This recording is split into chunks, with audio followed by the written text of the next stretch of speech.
여러분 안녕하세요. 성경스입니다. 6월 22일 일요일 방송 시작하겠습니다. 이란 현지 시간으로 6월 22일 새벽 2시 30분 미국의 B2 스텔스 전략 폭격기로 실어 나른 GBU-57 벙커버스터 6개 벙커버스터로 이란의 핵심 핵시설인 포르도 지역의 세 곳의 핵시설을 초토화시켰다. 시설에 벙커버스터를 떨어뜨려 초토화시켰다. 이게 미국 측 발표입니다. 미국 측 발표는 벙커버스터 6개를 떨어뜨려 벙커버스터 하나의 무게가 거의 14톤 정도 됩니다. 떨어뜨려 깊이 60m 이하에 있는 포르도 시설을 초토화시켰다. completely demolished, 완전히 초토화시키고 흔적도 안 남도록 핵시설을 완전 파괴했다라는 게 미국 측 발표입니다. 근데 이란 측에서의 답은 무슨 소리냐? 완전 초토화된 거 아니다.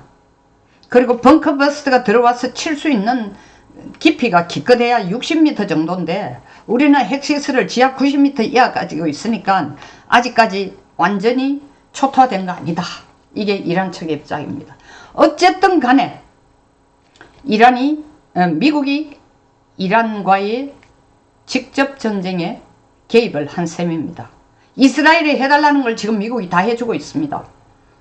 이스라엘이 이뻐서가 아니라 사실 이란이 핵 개발을 하게 되면은 중동에 지금 주둔하고 있는 4만여 명의 미군뿐만 아니라 특히 미군들이 집중적으로 주둔하고 있는 이스라엘이나 사우디아라비아가 바로 이란의 핵무기의 위협에 언제든지 노출될 수 있기 때문에 트럼프는 이 문제가 단순한 이스라엘의 문제가 아니고 미국의 안보에 직결되는 문제라고 생각해서 팔을 걷어붙인 겁니다.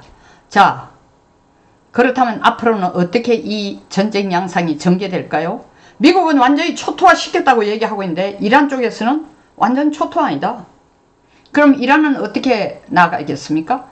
미국이 요구하는 거는 그래 초토화시켰지만 아직까지 너희들이 핵개발할 의사가 있다면은 완전 unconditional surrender, 처음부터 끝까지 트럼프가 요구하는 건 핵무기를 완전히 조건 없이 포기하겠다고 선언해라. 이란이 그렇게 할까요? 그 가능성은 더 낮아집니다. 특히 이런 종교적인 신념으로 뭉쳐진 이런 국가에서는 종교 지도자가 최고니까요.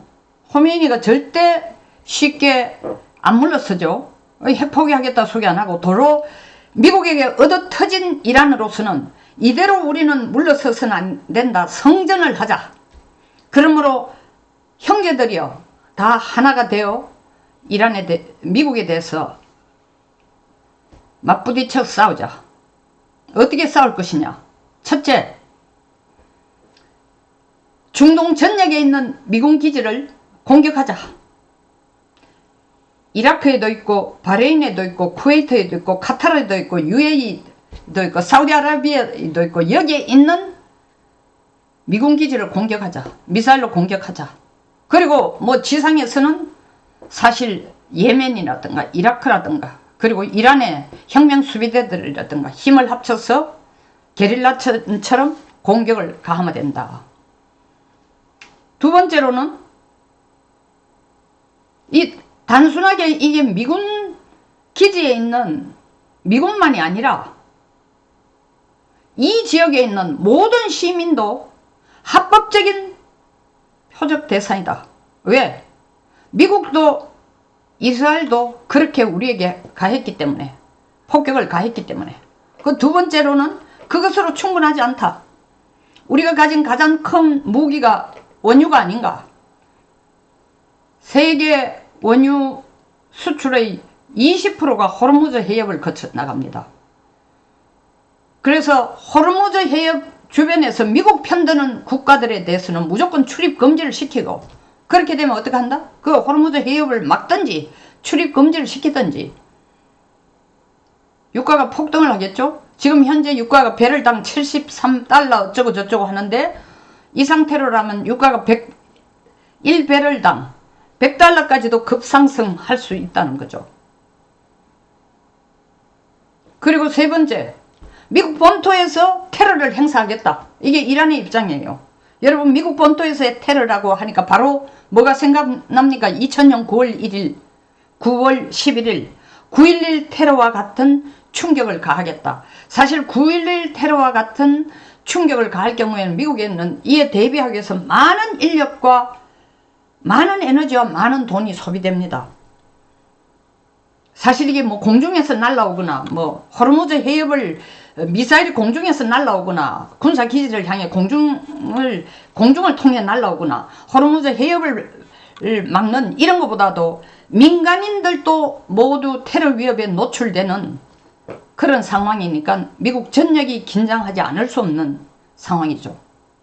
자, 이렇게 되면 이것으로 끝나는 게 아닙니다. 전쟁의 형상으로 끝나는 게, 전쟁이 일어나면 항상 어떻게 됩니까? 경제가 망가지는 겁니다. 방금 말씀드린 것처럼 유가가 배럴당 100달러까지도 올라갈 수 있다. 유가가 이렇게 올라가면은 물가는 상승되고, 물가 치솟죠. 경제와 기업이 아주 어려워지고 소비자가 고통받게 됩니다. 이건 미국만의 얘기 아닙니다. 바로 한국에 영향을 줍니다. 우리가 이란에 의존하는 원유가 가장 퍼센티지가 높습니다. 그러니까 바로 우리 원유 유가 상승이 폭등을 할 것이고, 기름값이 폭등하면은 수출에도 영향이 되고 생산에도 영향을 미치고, 우리 대한민국의 현재 경제 체력으로 보면은 이 급등하는 유가 상승을 받아들일 체력이 안 됩니다. 그런데다가 이재명 정권이 들어오고 난 뒤에 지금 2주일이 지났지만 닭 쫓던 개 쳐다보듯이, 아니면 의도적으로 뭐 재정정책을 선다 해서 돈 풀어라는 얘기만 하고 집값 폭등하는 거 잡을 생각을 안 하고 있습니다. 말로는 총체적인 종합적인 공급 대책까지 고민하는 거라고 말을 하고 있지만, 그 공급 대책이 지금 발표한다고 3, 4년 후에 집 생기는 것도 아닙니다. 빠른 속도 내에 빠른 속도로 진짜 인플레이션이, 그것도 고도의 인플레이션이 일어날 수가 있습니다. 한국 경제에. 동시에 트럼프는 아직까지 7월 9일을 데드라인으로 어나운스만 했지만 관세 문제를 해결하지 못하고 있습니다. 10개 이상의 적자국들과는 협상을 지금 맺지 못한 상태에 있습니다. 마감일 2주일만 남은 상태에서. 이런 상황에서 어떻게 보면 트럼프는 또 다른 하나의 엑시트로 생각하고 이란 공격이라는 것을 통해서 과감하다라는 트럼프의 용맹함을 보여주기 위한 하나의 제스처였는지는 몰라도, 그 뒤에 따라오는 영향이라는 건, 파급 효과라는 건 좋은 의미의 효과가 아니라 세계 경제에 미치는 영향이라는 건 어마어마합니다. 이란이, 트럼프가 얘기했습니다. 벙커버스터 6개를 떨어뜨리면서도 나 이란 정권을 위협할 생각은 없어. 협상 테이블로 나오기만 하면 돼. 그리고 협상 테이블로 나와서 너희들이 우리하고 약속해야 될 것은 딱 하나야. 핵 포기야. 조건 없이. 이란은 핵 포기할 생각 없죠. 또 이란은 이란 나름대로의 완전히 땅바닥으로 추락한 리더십을 다시 끌어올리기 위해서라도 이 전쟁을 성전화시키면서 국내의 단합을 끌어내면서 미국과 계속되는 전쟁을 끌어갈 것입니다. 뭐 생각하기도 싫지만 2003년 3월 19일에 발발된 이라크 전쟁처럼 미국이 20년 동안 코를 박게 되는 일은 안 일어나기를 바랍니다. 또 그렇게까지는 안 될 것으로 상정하고 싶습니다. 그럼에도 불구하고 20년이라는 지긋지긋한 시간, 미국이 완전히 망했죠. 이라크에 발들이고. 에? 20년을 빠져나오는데 20년이 걸렸습니다.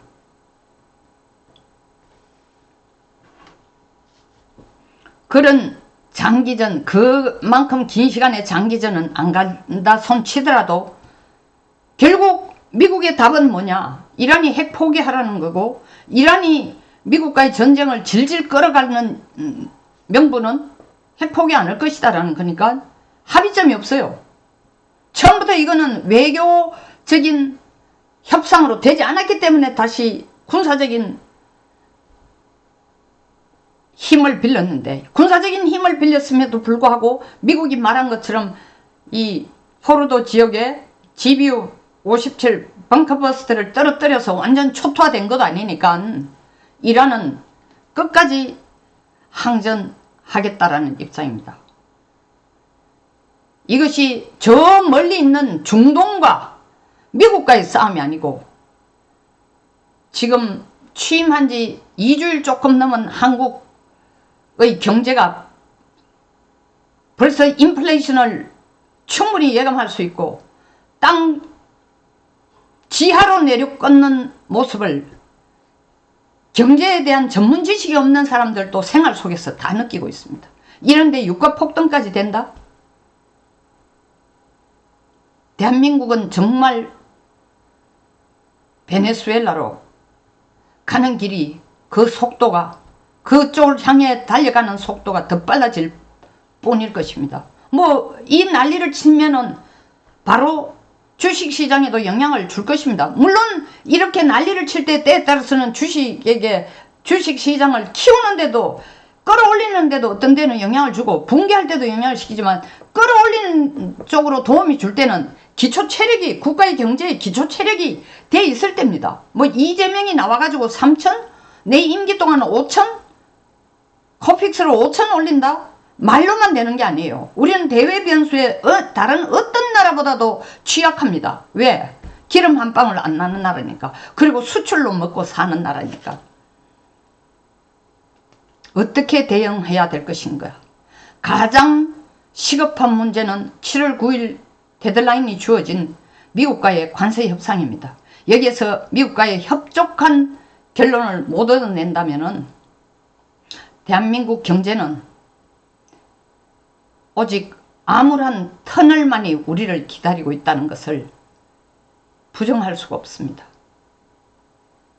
이재명 대통령이, 난 대통령이라고 부르기도 싫지만 공식적인 직함이 대통령이니까 국민에 대한, 국가에 대한 진정한 사랑이 있다면 25만원 쿠폰을 돌리는데 혈안을 할 것이 아니라 미국이 요구한 것처럼 우리 국방비를 먼저 올리는데, 주한미군 분담비를 올리는데 먼저 우선순위를 둬야 될 것입니다. 조금이라도 트럼프의 눈밖에 덜 나가려면, 눈 밖으로 밀려나지 않으려면, 그리고 대한민국 경제를 살릴 생각이 진심으로 있다면 국민 여러분들 마찬가지입니다. 25만원, 50만원 쿠폰에 여러분들 영혼을 팔고 난 뒤에 3, 4년 후 대한민국이, 3, 4년까지 갈 것도 없습니다. 제가 볼 때 1년 후면은 대한민국 그림이 거의 확실하게 나옵니다. 왜 우리가 이렇게 정말 하잘것없고 보잘것없고 못 배우고 천박한 국민들로 바뀌었는지 납득이 안 갑니다. 그러니까 국가의 미래를 생각하지 않고 파퓰리즘 정책부터 쓰겠다고 길을 쓰고 있는 사람을 대통령으로 뽑아놓은 것도 당연한 인과응보겠지만,